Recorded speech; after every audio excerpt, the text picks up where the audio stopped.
প্রিয় দর্শক, বোলিংয়ে উজ্জ্বল শরীফুল, উইকেট শূন্য সাকিব, ব্যাটিংয়ে ব্যর্থ। বিদেশি ফ্রাঞ্চাইজি লিগে আগেও খেললেও কানাডার গ্লোবাল টি-20 এটি ছিল শরীফুলের ইসলামের অভিষেক ম্যাচ। প্রথম ম্যাচে আবার শুরুতেই তার হাতে বল তুলে দেন অধিনায়ক সাকিব। সব মিলিয়ে কিছুটা স্নায়ু চাপে হয়তো ভুগছেন শরীফুল। সেই চাপেই কি না ম্যাচের প্রথম বলটাই করে ফেললেন ওয়াইড। তবে ঘুরে দাঁড়াতে একদমই সময় নেননি শরীফুল। মৃত ব্যয়ে বোলিংয়ে একটি মেডেন ওভারের পর নিয়েছেন একটি উইকেটও।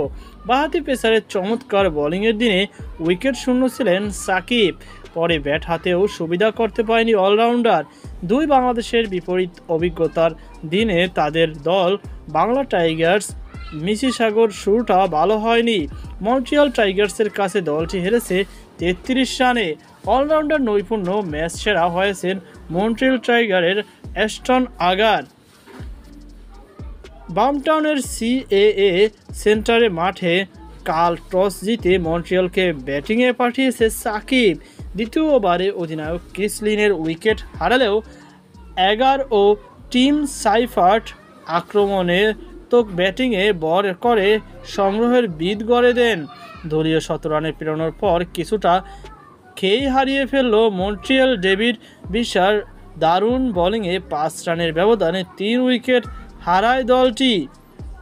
এরপর দল প্রীতি বাজওয়ার বুঝে শুনে খেলে মন্ট্রিয়ালকে এগিয়ে নেন।